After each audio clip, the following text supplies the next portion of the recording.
York is a very, very historic setting for many chapters in our history, especially concerning warfare, because we're a port.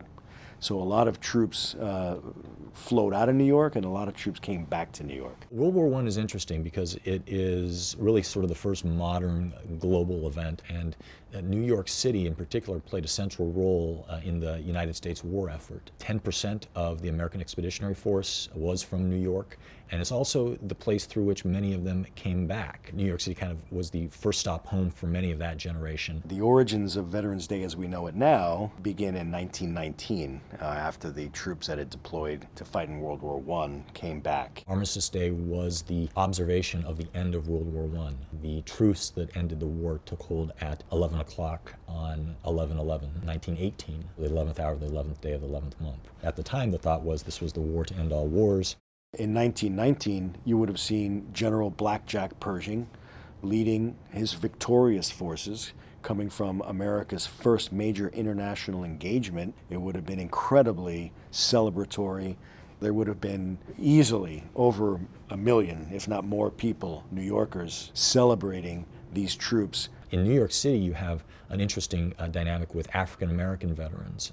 New York City was the home city of the 369th Infantry Regiment, which was a segregated regiment which fought in France, actually largely under French command.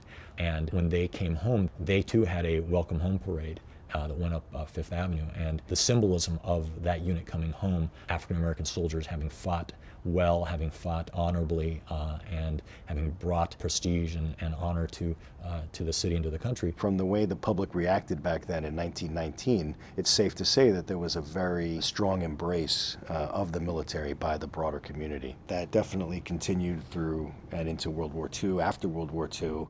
In World War II, in particular, you had again many veterans coming home through New York on the troop ships. You had that famous moment right at the end of the war with the famous kiss in Times Square. I think that was very reflective of the fact that the broader society saw itself reflected in the men and women who were wearing the uniform. The way that the city evolved in the post-war era, I think, is very much it was shaped by the homecoming of the World War II veterans. Everything from the GI Bill colleges, the GI Bill housing. You look at a lot of the housing out in Long Island in particular, as our country shifted from a nation of renters to homeowners.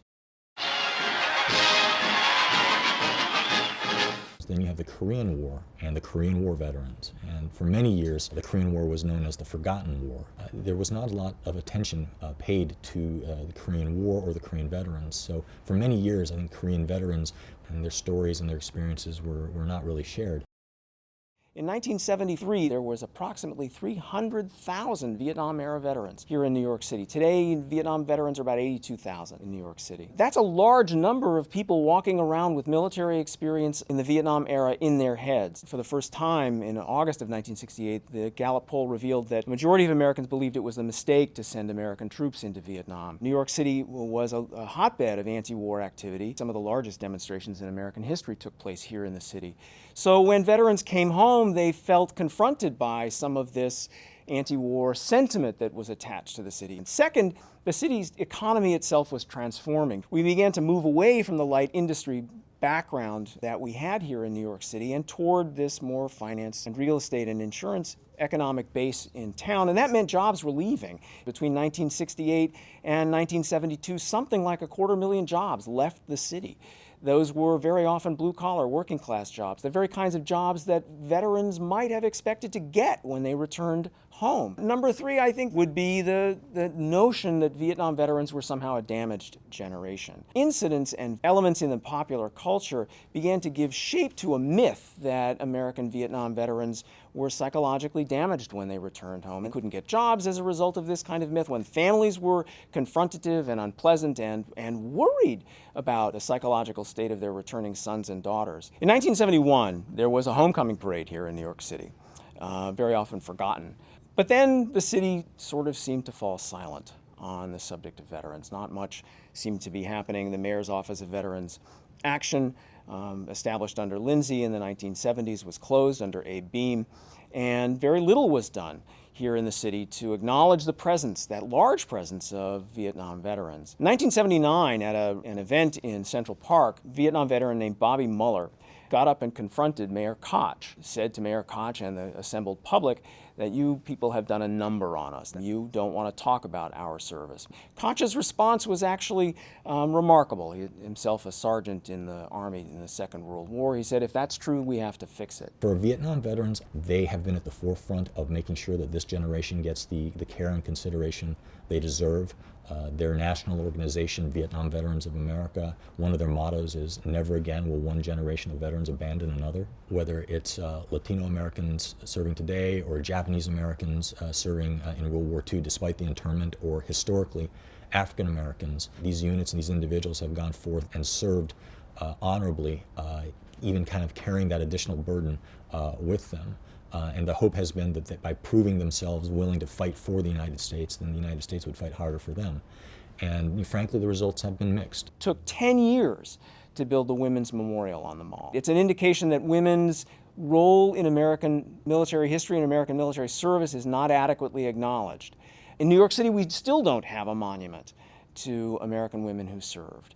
There's a silence surrounding American women's service that I think we all need to feel accountable for. 15 years after 9/11, we have not had a formal or official acknowledgement of the service of our men and women in Iraq, Afghanistan, and other places. The city's taken some significant steps forward. They've created the first city department in over 20 years. It's the Department of Veterans Services. This tiny little office, the Mayor's Office of Veterans Affairs, it was stood up by Mayor Koch, himself a veteran in the late 80s, but then mayors on both sides of the political aisle had just left this little office to languish. We had about 4 people on board 14 months ago in June of 2015. Today we have 19 folks on board. By the end of this calendar year, we will reach our full staffing level of 34. A small agency to be sure, but what we can do with 34 folks is so much more than we could ever do with just 4. We've got 225,000 veterans here in New York City. If you add in their family members, close to 500,000. And we cover everyone from, Private First Class Luke Gaspari, the longest serving usher at Citi Field, has never missed a Mets game, served in the Battle of the Bulge in World War II. All the way to the young veteran who, has just come back from Afghanistan in the last few weeks and is trying to figure out couch surfing in Queens, what's next for him and his family and how does he get back on track. Time magazine called the most recent generation of veterans the new greatest generation. We'll see. They're still shaping their story. But they are an extremely well-educated, very driven generation of men and women who come home with a sense of purpose and pride in their service.